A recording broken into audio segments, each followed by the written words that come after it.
ఈ మెట్లు లేక చిన్నగా తీసుకోండి.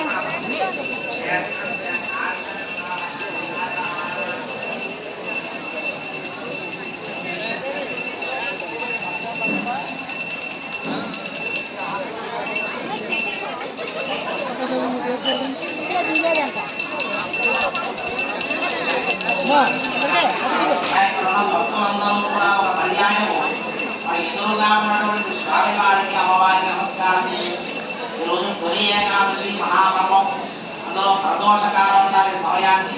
ఈ సమయంలో భగవంతుని మనం ఏమడిగినా సరే ఆయన ఆనందంగా మన కోరికలు నెరవేరుస్తాడు. అటువంటి 1000 దీపాల మధ్యలో ఆ భగవంతుని దర్శనం చేయడం, ఈ సేవలో మనం కూడా ఒక భాగం అవ్వడం, అది భగవంతుడు మనకి ఇచ్చిన మంచి అవకాశం. ఈ మనస్సులో ఉన్న కోరిక స్వామికి తెచ్చి అది నెరవేరాలని నమ్మకం.